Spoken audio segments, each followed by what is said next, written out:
I was hunched over the toilet, heaving until my stomach was empty and sore. The bathroom door creaked open. Chloe. I saw a flicker of panic in her eyes before it was masked by concern. Ethan, what's wrong? Must have been the seafood last night. I managed my voice weak. She handed me a glass of water. Do you want me to take you to the ER? No, I'll be fine. I just need a rest. Chloe nodded, and as she turned to leave, I caught her letting out a quiet, shaky breath of relief. This was the third time this month. Last night, a sharp pain had woken me up, and Chloe had offered to make me some soup. I'd drifted off, but when I woke up again in the middle of the night, the kitchen was dark and empty. I called her cell. It rang and rang before she finally picked up, her voice breathless over a cacophony of background noise. Ethan? What's up? Where are you? I thought you were making me soup. Oh, I completely forgot I had a critical file I needed to finish at the office. I just came back to grab it. The soup's on the stove for you. I walked into the kitchen. The pot was cold to the touch. Not even a trace of warmth. It had been like this for years. Married for 5 years, and Chloe always had an excuse to be out, working late client dinners and night out with her girlfriends. I never questioned it. She was a director at a top design firm. A demanding job was part of the package. But this morning, I glanced at her phone as it lit up on the nightstand. A notification from iMessage popped onto the screen. Babe, last night was amazing. I love you. The contact name was Caleb. Caleb, my half-brother, Caleb Hayes. My hand started to tremble. I had to be mistaken. It had to be a sick joke. Chloe and Caleb? Impossible. Ethan, what are you looking at? Chloe was suddenly standing beside me. I quickly handed the phone back to her. Nothing. It just buzzed. As she took it, her expression tightened for a split second before smoothing back to normal. Oh, probably just a work thing. Hey, I'm going to be late tonight. We're pushing to meet a deadline. Another late night. Okay, you do what you have to do. I forced a smile as Chloe gathered her things to leave to her. Chloe, yeah, I love you, I said, looking straight into her eyes. She paused and smiled. I love you too, honey. But her eyes darted away, never quite meeting mine. The moment the door clicked shut, I collapsed onto the sofa. 5 years of marriage. Was it all a lie? I thought back on all the strange little things. The constant late nights, the weekends, she was always busy. Her phone locked down with a passcode she never let me see. The way she'd always claim she was too tired or not feeling well whenever I tried to get close to her. We hadn't been intimate in months. No, I was being paranoid. It was just stress. But that text message. Babe, last night was amazing. I love you. Why would Caleb call my wife babe? I picked up my own phone and found Caleb's contact. My thumb hovered over the call button for what felt like an eternity before I lowered it. If I was wrong, this call could destroy my relationship with my brother. If I was right, I couldn't even imagine the fallout. I decided to head into the office to try and distract myself. In the elevator, the words from the text echoed in my head, each repetition feeling more sinister than the last. At my desk, my assistant, Kevin, brought me a coffee. Mr. Hayes, you don't look so good. Are you feeling okay? I'm fine. Just didn't get much sleep. Well, try to head home early. Oh, by the way, Director Reed stopped by yesterday. She said she had some important documents for you to sign. Director Reed? I blinked. Which one? Chloe Reed, from the design department. She said she was your wife. My heart skipped a beat. Chloe hadn't said a word about coming to my office. When was she here? Around 3 in the afternoon. She was in your office for about half an hour. Yesterday at 3, I was in a board meeting. It ended at 4:30, which gave Chloe plenty of time. But why wouldn't she tell me? Kevin, do you know what document she had? I'm not sure, but I saw her take a red folder from your desk drawer. A red folder? That's where I kept our marriage certificate and other vital records. I bolted into my office and yanked open the drawer. The folder was there, but the certificate was gone. Why would Chloe take our marriage certificate? My phone rang. An unknown number. Hello. Am I speaking with Mr. Ethan Hayes? This is the Cook County Clerk's Office, Vital Records Division. My heart hammered against my ribs. Yes? What is this about? Sir, we're conducting a file audit, and we've found a discrepancy. According to our records, your marital status is listed as single. What? I practically yelled. That's impossible. I got married 5 years ago. Sir, please calm down. We recommend you come down to our office with your ID so we can verify the information in person. I grabbed my wallet and sprinted out of the office, heading straight for the county clerk's building downtown. My mind was a chaotic storm. How could I be single? I vividly remembered getting the license with Chloe, the wedding we had. At the records office, a clerk pulled up my file. It stated clear as day, unmarried. Mr. Hayes, are you certain you were legally married? Can you provide the marriage certificate? The certificate. My wife took it. I felt a wave of dizziness. Then could you please provide your spouse's information? We can look her up. I gave him Chloe's full name and social security number. The clerk typed it in, and his expression shifted. Mr. Hayes, the Chloe Reed you're referring to. She is, in fact, listed as married. My heart stopped. Her spouse. Who is it? Caleb Hayes. In that moment, my world shattered. I don't remember how I got out of the county clerk's office. My mind was a total blank. Chloe was Caleb's wife. So what was I? Was our entire 5-year marriage a joke? I pulled the car over to the side of the road, my hands trembling so hard I could barely light the cigarette I dug out of the glove box. I don't even smoke, but right then, I needed the nicotine to numb the free fall in my chest. My phone rang. It was Chloe. Ethan, I'm wrapping up. I'm craving those braised short ribs you make. Her voice was as warm and gentle always. Okay, I heard myself say, my own voice a hoarse rasp. What's wrong with your voice? Are you catching cold? No, just tired. Well, you get some rest. I'll be home soon. I hung up and let out a bitter, choked laugh. She was still acting, and now I knew the truth. Back home, I moved like an automaton, prepping for dinner. With every chop of the knife, another piece of the puzzle clicked into place. Why had we never had to go to a government office for anything in 5 years? Why did she always dodge conversations about legal or financial matters? Why had I never seen her social security card or driver's license up close? All the clues pointed to one brutal fact. I had been scammed for 5 years. At 7 o'clock, Chloe walked in, right on time. She'd changed into a casual dress, her make perfectly touched up. She looked every bit the part of a professional coming home from a long day. Smells amazing. My husband's the best cook. She moved in to hug me, but I sidestepped her without a word. Go wash up. Dinner's ready. At the table, she chattered about her day at work. I didn't hear a single word. I just stared at her face, trying to imagine what she'd been doing with Caleb just hours earlier. Ethan, why aren't you eating? Not hungry. Are you sure you're not sick? Maybe we should go to the doctor. She reached out to feel my forehead, and I recoiled. Chloe froze. What's wrong with you? Nothing. Just tired. She didn't press further, but I could feel her eyes on me, watching me for the rest of the meal. After dinner, Chloe cleared the table, a rare gesture. I sat on the couch, pretending to watch TV, my mind racing, trying to figure out how to expose this whole charade. Ethan, I'm going to shower and head to bed. I have an early meeting tomorrow. Chloe went into the bathroom, and I heard the water start. A moment later, her phone lit up on the coffee table. A WhatsApp message from Caleb. Babe, let's do lunch tomorrow. My hand shook as I reached for the phone, wanting to see more, but it was locked with her fingerprint.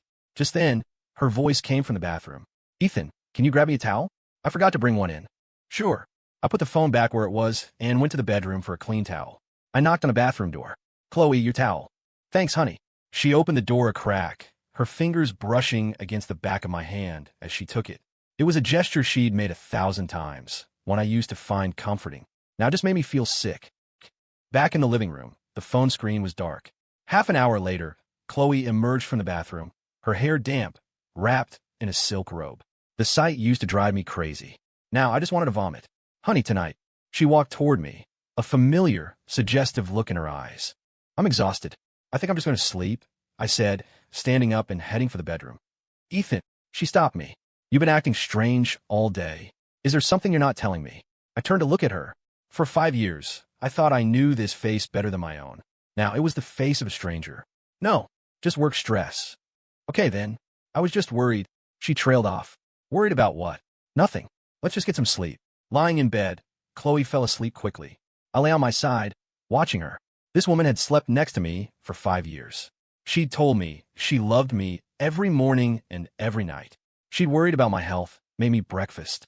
If I didn't know the truth, I would have thought I was the luckiest man in the world. But now I knew. It was all fake. At 2 in the morning, her phone vibrated on the nightstand. She woke instantly, answering it with practiced quietness. What's wrong? I know. Okay, I'm on my way. She slipped out of bed, thinking I was still asleep. Ethan, she whispered. I didn't move. Once she was sure I was asleep, she quickly changed, grabbed her purse, and headed for the door. I rolled over. Chloe, where are you going? She jumped, startled. There's an emergency at the office. A client issue. I have to go deal with it. This late. I have to. The client's freaking out. She came over and kissed my forehead. You go back to sleep? I'll be back soon. The moment the front door closed, I was out of bed. I watched from the window as her car pulled out of the driveway. I knew she wasn't going to the office. She was going to Caleb. I didn't sleep for the rest of the night. I just sat in the living room, trying to figure out how I was going to face this. When the sun came up, Chloe returned. Her clothes were disheveled, and there was a suspicious red mark on her neck. Ethan, why are you up so early? Couldn't sleep. I stared at the mark on her neck. Work situation handle. Yeah, finally. She subconsciously pulled at the collar of her shirt. I'm going to go take a shower. Chloe, I said, stopping her. What is it? You went to my office yesterday, didn't you? Her face froze for a fraction of a second. No, why would you ask that? My assistant said he saw you. He must have been mistaken. I was in my own office all day. She regained her composure quickly. I'm just going to go shower. Another lie. It was settled. Today was the day I would burn it all to the ground. I didn't go to work that morning. Instead, I drove to Caleb's condo building in River North. I'd been here a few times, but I'd never imagined Chloe had her own key fob. At 10 o'clock, I saw her car pull into the visitor parking. She swiped her fob and walked into the lobby without a moment's hesitation, as if she owned the place. My heart felt like a block of ice in my chest. Suspecting was one thing. Seeing it with my own eyes was another. Half an hour later, Caleb and Chloe emerged from the building, hand in hand. She was leaning against his shoulder, laughing at something he'd said. The sight was a knife in my gut. Caleb was 3 years younger than me, undeniably better looking, and had inherited the family's artistic talent, making a name for himself as a photographer. I remembered all the times Chloe had mentioned wanting to get professional portraits done. It was all just an excuse. They got into Caleb's car and headed downtown. I followed at a distance. Their destination was a high-end shopping district, the Magnificent Mile. I watched them go into a jewelry store, where Caleb helped Chloe pick out a necklace. Their intimacy was effortless, real. In that moment, I understood everything. With Caleb, Chloe was herself. Happy, relaxed, radiating a feminine energy I hadn't seen in years. With me, she was just playing a part, fulfilling the duties of a wife. I took out my phone and took a picture of them. That afternoon, I went home to wait for her. She arrived at 5:30, right on schedule, and kissed me on the cheek, as she always did. Tough day, honey. It was fine. You? So busy. I was in meetings all afternoon. Another lie. I glanced at the new, delicate necklace around her neck. New necklace. Huh. She instinctively touched it. Oh, this? It was a birthday gift from a friend. Which friend? Oh, you know Megan. You've met her. I nodded, not pushing it. But I knew that necklace was expensive, far more than a casual friend would spend on a birthday gift. During dinner, I casually said, by the way, my company's annual gala is tomorrow night. Want to come with me? The gala? She paused. Tomorrow? I don't think I can. I have a work event too. Really? What a coincidence. I kept eating. Caleb will be there. I thought it would be a good chance for you two to finally meet. At the mention of Caleb's name, Chloe's hand visibly trembled. Caleb? Your brother? She asked, trying to sound casual. Oh, that's nice. Maybe some other time. He talks about you all the time. Says he's dying to meet the woman who stole my heart. I watch her reaction closely. He does. Her voice was shaky. Yeah. He said you must be gorgeous for me to be so in love with you. Chloe looked down at her plate and didn't say another word. After dinner, I made a show of going to my home office. I've got some work to finish up. You go ahead and get some rest. But I didn't go to the office. I hid in the hallway and watched. Sure enough, 10 minutes later, Chloe took her phone out to the balcony, her voice a hushed, urgent whisper. I couldn't make out the words, but from her anxious expression, I knew she was on the phone with Caleb, trying to figure out what to do about tomorrow. Later that night, in bed, she initiated intimacy for the first time in what felt like forever. Ethan, I want you, she whispered, kissing my neck. I pushed her away gently. I'm pretty beat. Big day with the gala tomorrow. She froze, a flash of disappointment in her eyes, but she quickly covered it. Okay, you get your rest then. I knew exactly what she was doing, trying to wear me out for tomorrow, or maybe just to reassure herself that I wasn't suspicious. But I was done playing along with her performance. The next morning, I took my time getting ready, putting on my best suit. Today's gala was going to be the main event. Ethan, you look so handsome, Chloe said, adjusting my tie. Have a great time at the gala. Thanks. I kissed her forehead. I love you, Chloe. Her body stiffened for a second before she forced a smile. I love you too. It was probably the last time we would ever say those words to each other. The company gala was at a 5-star hotel downtown. I arrived early to make sure all the arrangements were perfect. Over 200 people were expected. Executives, key clients, and partners. Caleb would be there, too, as our company's official event photographer. At 5 o'clock, guests started to arrive.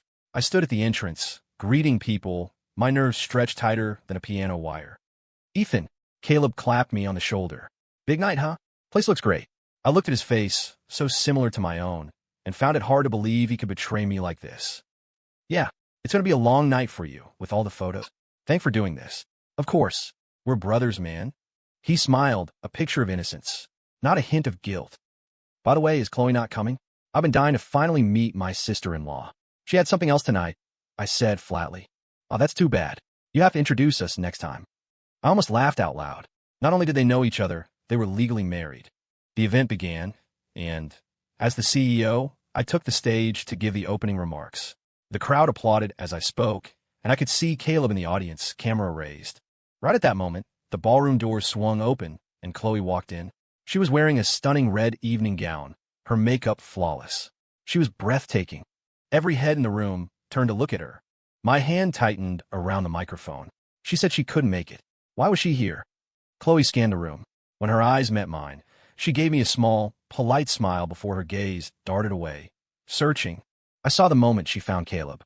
Their eyes locked for a split second before they both looked away, feigning indifference. Ladies and gentlemen, we have one more surprise tonight, I said, improvising. I'd like to introduce someone very special. The room fell silent. This is my wife, Chloe Reed. I looked directly at her in the crowd. Chloe, why don't you come up and say hello? The color drained from Chloe's face. But with hundreds of eyes on her, she had no choice but to walk stiffly toward the stage. Hello, everyone. I'm Chloe Reed, she said, her voice trembling slightly. I wrapped an arm around her waist, pulling her close. For 5 years, Chloe has been my rock, my biggest supporter.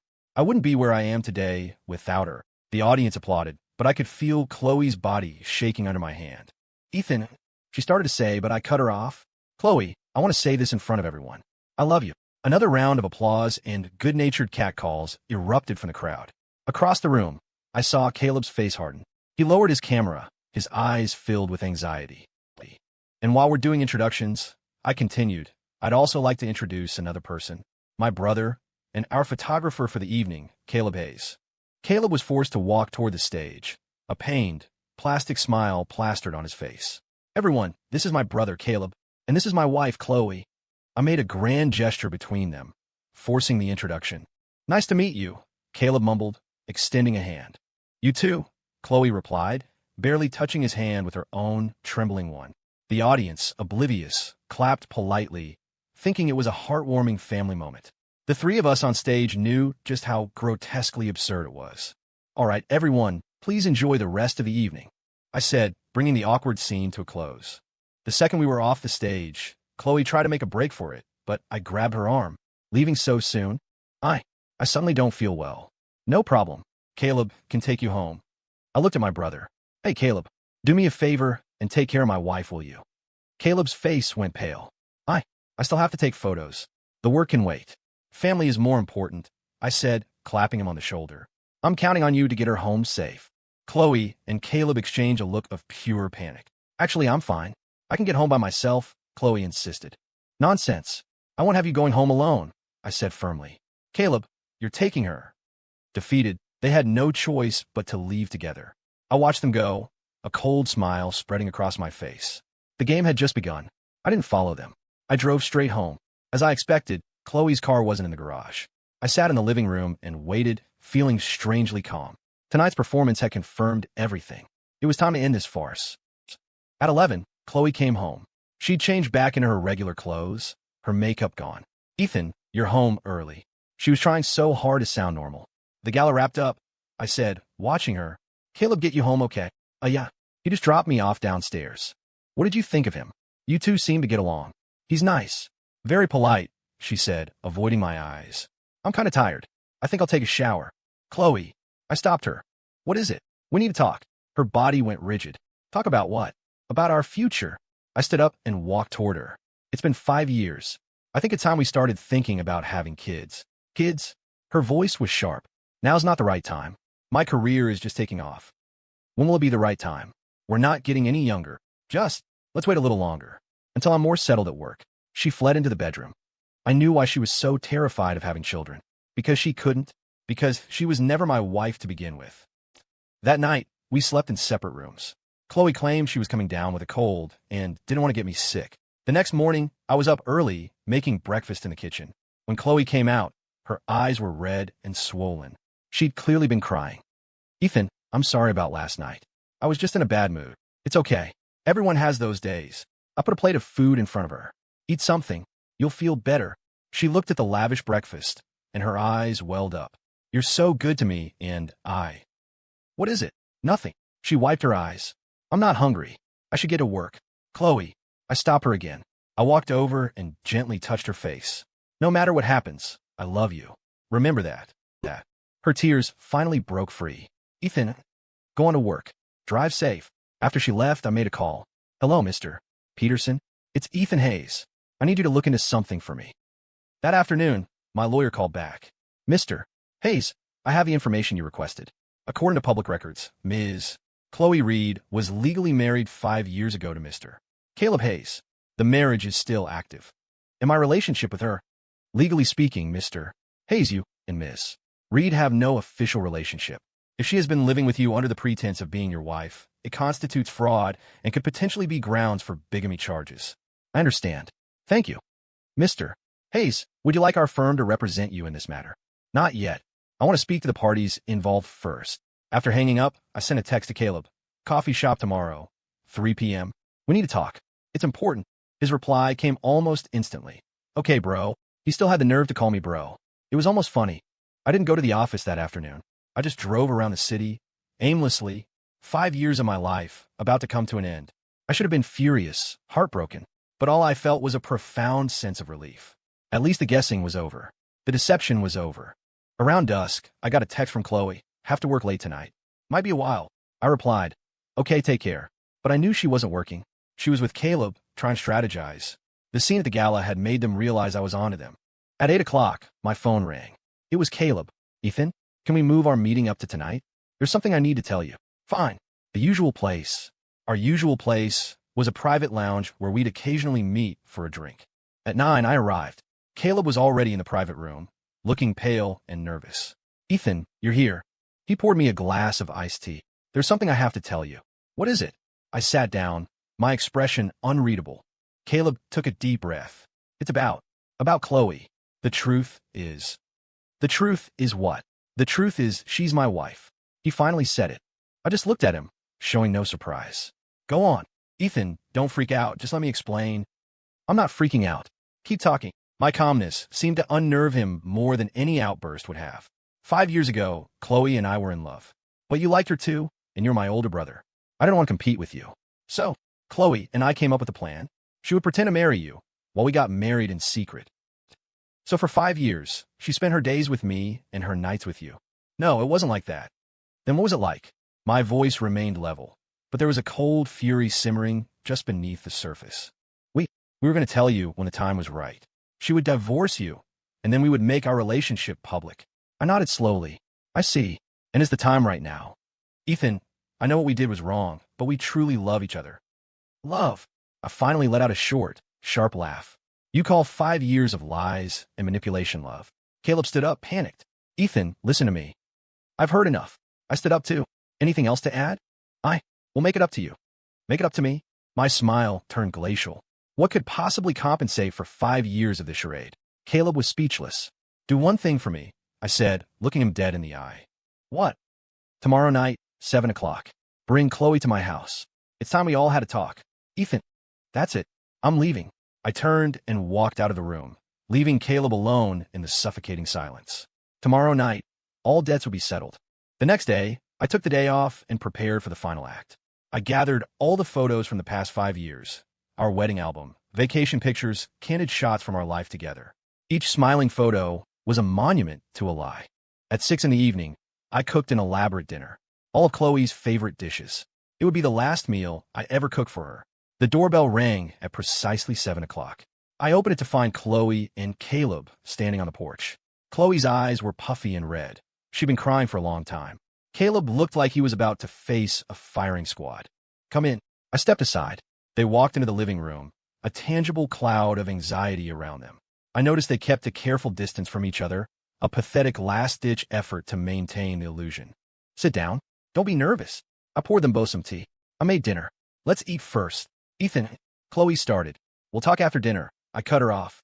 The meal was excruciatingly awkward. Chloe barely touched her food. Caleb just pushed his around his plate. I was the only one who ate normally, as if it were just another family dinner. Chloe, why aren't you eating? These are all your favorites. I put some food on her plate. I don't have an appetite, she whispered. That's a shame. I made them just for you. I turned to Caleb. Caleb, what do you think? Am I a good cook? It's great your sister in. I mean, it's great. He almost called her his sister-in-law. My sister-in-law? I asked with a humorless smile. She's your wife. If anything, I should be calling her sister-in-law. They both froze. Ethan, you know everything? Chloe's tears started to fall. Know what? I continued eating. That you two are legally married? That I've been played for a fool for 5 years? That I'm the punchline to your sick joke? No. Chloe shot up from her chair. It's not what you think. Then what is it? I put down my fork and looked at her. Tell me, Chloe, when you told me I love you every night for 5 years, what were you thinking? Chloe was sobbing too hard to speak. You tell me, I said, turning to Caleb. As her husband, you should probably speak for her. Caleb gritted his teeth. Ethan, it was my idea. I forced Chloe to do it. If you're going to blame someone, blame me. You forced her. I laughed. Forced her to have a wedding with me? Forced her to live in my house every night. Forced her to call me her husband. Ethan, we never wanted to hurt you. Chloe cried. We just what? Wanted to have your cake and eat it too? I stood and walked toward them. Do you have any idea what these 5 years have been like for me? I spent every day worrying that you didn't love me anymore, that I wasn't good enough, that our marriage was falling apart. Every time you came home late, I blamed myself. Chloe's sobs grew louder. I'm sorry, I'm so sorry. Is sorry going to cut it? My voice turned to ice. 5 years of my youth, 5 years of my emotional investment. Does sorry erase that? Ethan, we'll do anything to compensate you, Caleb said. Compensate me? I faced him. With what? Money? The house? The car? No. Or maybe you'll get a divorce and let Chloe marry me for real. I watched their expressions. I see you haven't thought that far ahead. The only sound in the room was Chloe's weeping. I'll tell you my decision. I walked to the coffee table and picked up a document. This is an agreement my lawyer drafted regarding the division of assets. What assets? Caleb asked, confused. For the last 5 years, Chloe has lived as my wife and enjoyed everything I provided. The house, the car, living expenses, gifts. It all totals about $1.5 million. They both stared at me, stunned. I want it all back. That's impossible. Caleb sputtered. We don't have that kind of money. Then mortgage your photography studio. Add in whatever Chloe's saved from her salary over the last 5 years. It should get you close. Ethan, you can't do this. Chloe pleaded. We never meant any harm. No harm. I scoffed. Let me ask you, if I hadn't found out, how long were you planning to keep this up? Forever. Silence. I'll give you one other option. I sat back down on the sofa. Chloe divorces Caleb and marries me. What? Caleb's eyes widened. You say I'm the victim here, so let me get the compensation I'm owed. Chloe becomes my wife. It seems fair to me. No. Caleb stood up, shaking with rage. Chloe is my wife. Legally, yes. But practically, I looked between them. For 5 years, she's lived in my house, spent my money, slept in my bed, and called me her husband in front of the whole world. By any practical measure, she's more my wife than yours. Chloe was a mess, completely inconsolable. Ethan, please don't do this. You have 3 days to decide, I said, standing up. Either you pay me back, or Chloe marries me. And if you refuse both, I will make sure everyone, your parents, your friends, your colleagues, knows exactly what the two of you did. How can you threaten us like this? Caleb seethed. Threaten you? I looked at him. I'm just taking back what's mine. You betrayed me first. I'm not the one who started this war. I walked to the door. That's all for tonight. I want an answer in 3 days. Ethan. Chloe ran up and grabbed my arm. The feelings between us were real. I really did care about you. I shook her hand off. Really? Then why did you push me away every time I tried to be close to you?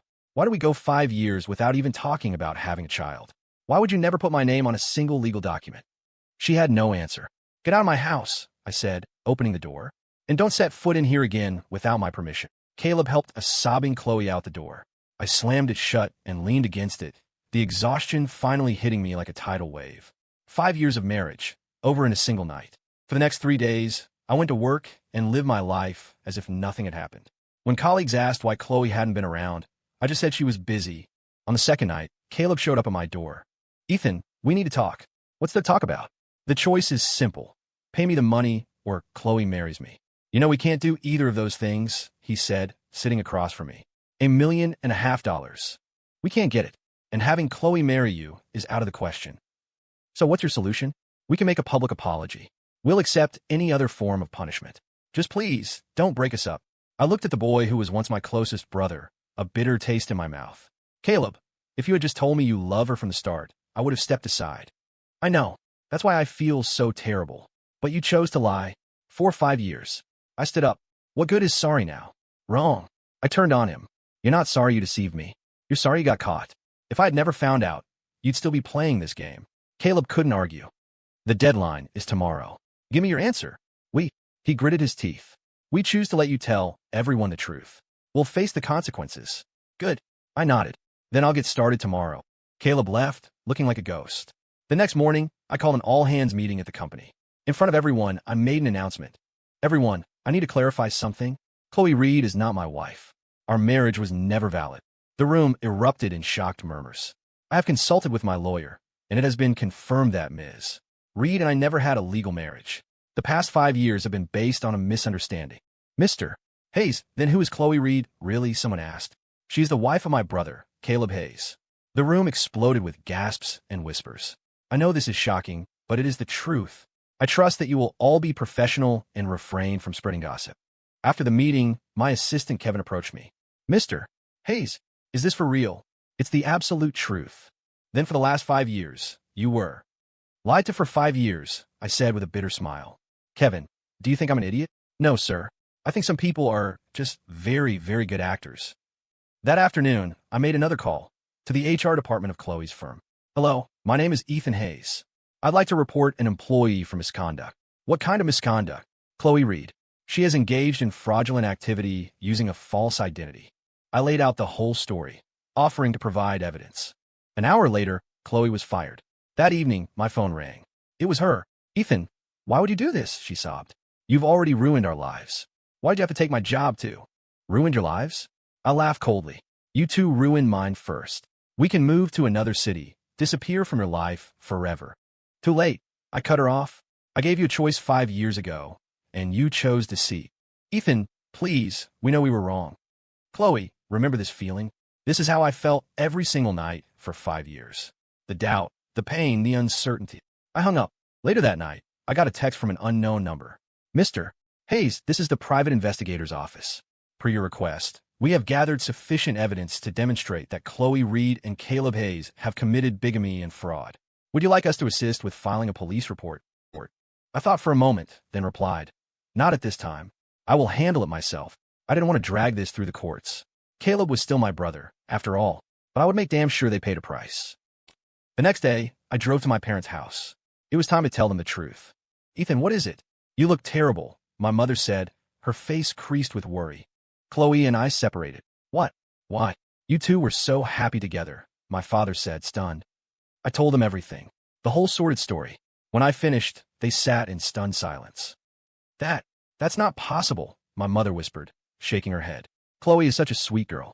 How could she do something like that? Mom, you can't judge a book by its cover. We were all fooled. And Caleb? He was part of this. My father's face darkened. He was the architect. My father slammed his fist on the table. That bastard. How could I have a son like that? Dad, don't get worked up. What's done is done. We have to look forward. Ethan, what are you going to do? My mother asked. I've already handled it. They will pay for what they did. You're not going to do anything foolish, are you? No, Mom. I'm just going to make sure they understand that betrayal has consequences. As I was leaving, my father put a hand on my shoulder. Son, none of this is your fault. It's our fault for not raising Caleb right. Don't say that, Dad. Everyone has to take responsibility for their own choices. That night, I got a call from Caleb's father, my uncle. Ethan, your dad told me everything. That boy of mine. I'm going to teach him a lesson he'll never forget. Uncle, this is between us. You don't have to get involved. How can I not? He hurt you, which means he hurt the reputation of this entire family. I knew Caleb's life was about to get much harder. He hadn't just lost a brother. He was about to face the wrath of his entire family. But he had earned every bit of it. A week later, I got a call from my lawyer. Mr. Hayes, Caleb Hayes came to my office. He wants to discuss a settlement. A settlement? Yes. He said he is willing to accept full financial responsibility, but he hopes you will not pursue legal action. How is he going to accept responsibility? Does he have $1.5 million? He said he can pay in installments. He's willing to mortgage his photography studio to the bank and make monthly payments. I thought about it. How long would that take? Based on his current income, probably around 10 years. 10 years. I laughed. He's an optimist. What are your instructions, Mr. Hayes? Tell him I'll accept the settlement. On one condition. What's the condition? They have to leave Chicago and never come back. The lawyer was quiet for a moment. That might require some consideration on their part. Let them consider it. If they don't agree, I'll see them in court. 2 days later, Caleb and Chloe came to see me together. It was the first time we'd met since the breakup. They both looked haggard and worn down. Ethan, we agree to your terms, Caleb said. We'll leave the city. Good. And the money? I've already spoken to the bank. I can get a loan for $800,000 against the studio. I'll work to pay off the rest. Work hard. I looked at him. Caleb, do you know what $700,000 means?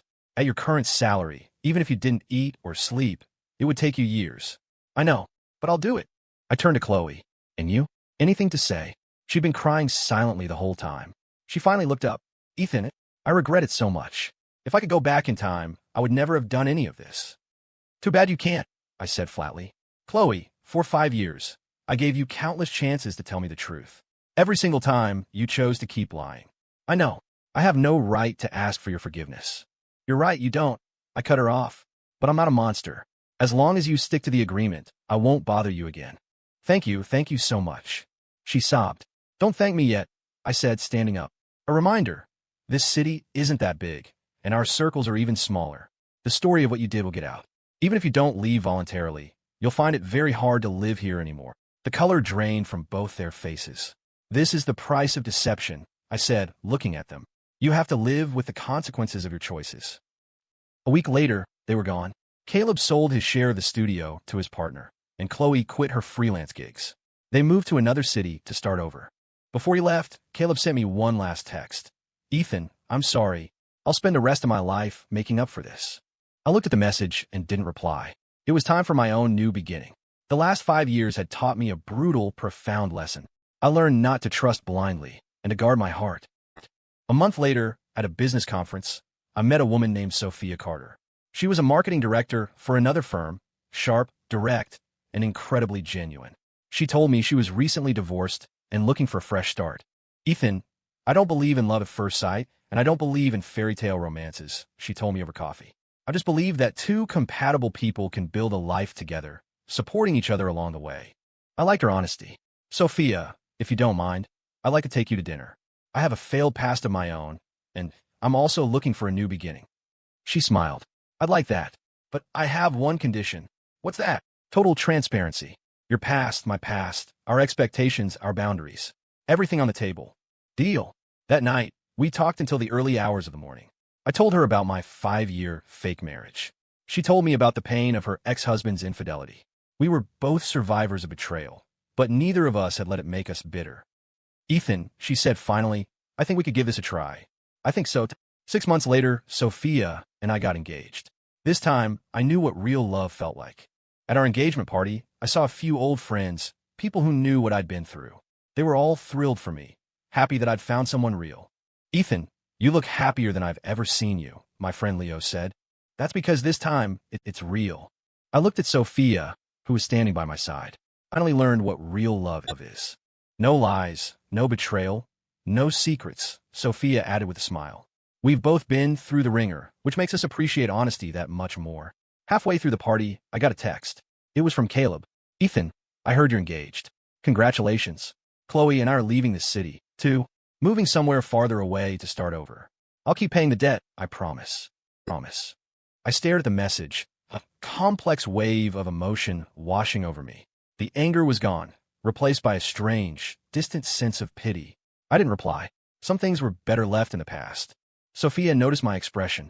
Was that Caleb? Yeah. Still thinking about it? No, I said, putting my phone away. I was just thinking that if I hadn't gone through those 5 years, I might never have met you. So you're thanking them? She asked with a playful smile. Maybe. I pulled her into a hug. At least now I know what real happiness feels like. A year later, Sophia and I got married. This time, we went to the county clerk's office together, filled out the paperwork ourselves, and waited for our number to be called. Holding the official embossed marriage certificate in my hand, I felt a wave of emotion. This was what it was supposed to feel like. Real. A promise. A legal bond. What's on your mind? Sophia asked, seeing my expression. Nothing. Just remembering something. Still thinking about Chloe? Not about her. About me.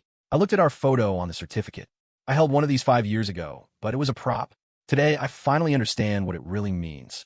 Commitment, Sophia said. From today on, we're a team. legally, and in every other way that matters. Yeah, I said, smiling. A real team. Back home, I placed the marriage certificate in a frame on the mantelpiece, right in the center of the living room. It was a symbol of our love and a monument to my new beginning. That night, my dad called. Ethan, congratulations. Your mother and I are so happy for you.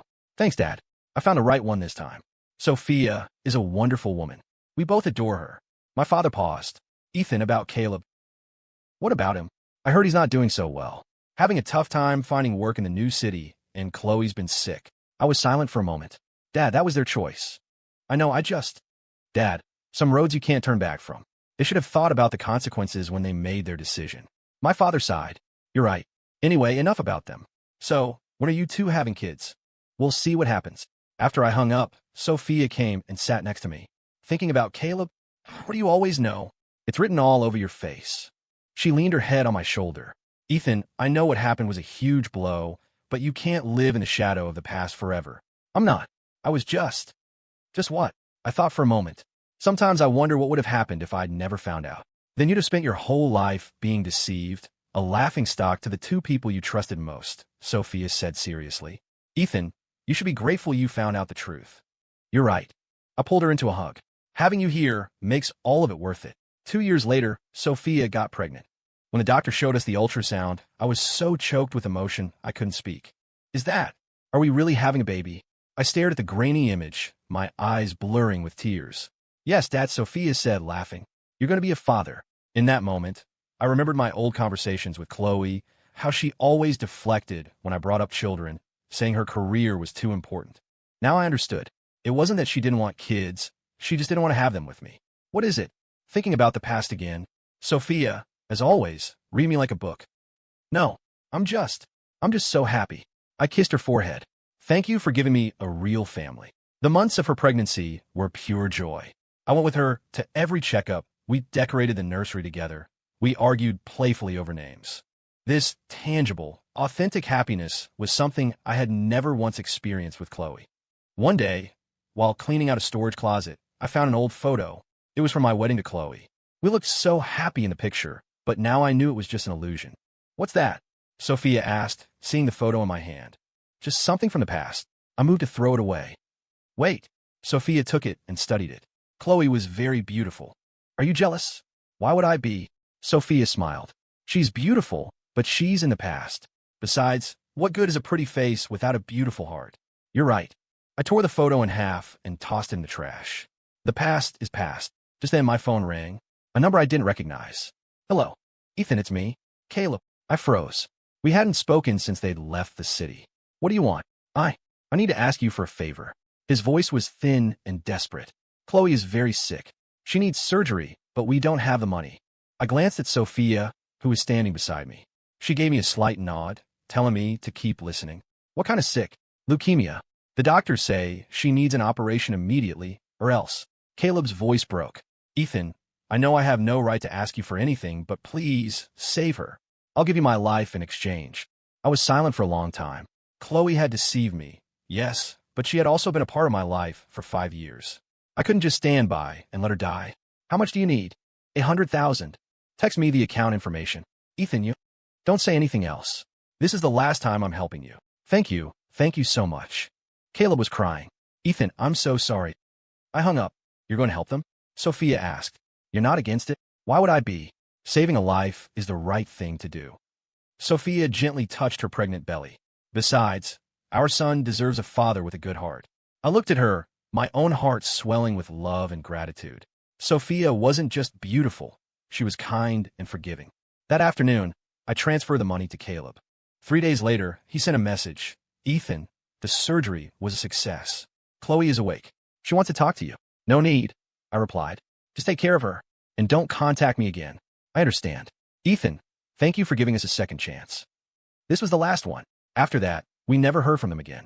The day our son was born, I cried like a baby. Looking at this tiny, perfect human being, I felt like my life was finally complete. He looks like you, Sophia said, her voice weak but happy, especially his eyes. He's going to be better than me, I whispered, stroking his cheek. I'm going to give him a truly happy childhood. We named him Asher, a name that meant hope and light. When I brought him to my parents' house, My father was too emotional to speak. My grandson, my beautiful grandson, my mother said, tears streaming down her face. Ethan, you finally have your own family. Yes, Mom, a real one. At Asher's 1-month celebration, we invited all our friends and family. Everyone was overjoyed for us. Ethan, look at you now. You're beaming, my friend Leo said, raising a glass. You used to carry the weight of the world on your shoulders. It's like you're a different person. That's what real love does, another friend added. It makes you shine from the inside out. I looked down at Asher in my arms, my heart full. This was the life I had always wanted, real, warm, and filled with love. Later that night, after our guests had left, Sophia asked me, "Do you regret it? Those 5 years with Chloe?" "No," I said honestly. "If I hadn't gone through that, I wouldn't know how to cherish what's real. If I hadn't experienced that pain, I never would have met you." "So you're thanking them?" "Maybe," I smiled. "At least they taught me the difference between what's real and what's fake." Late that night, I stood by Asher's crib, watching him sleep. I made a silent vow to give him a home built on honesty, transparency, and unconditional love.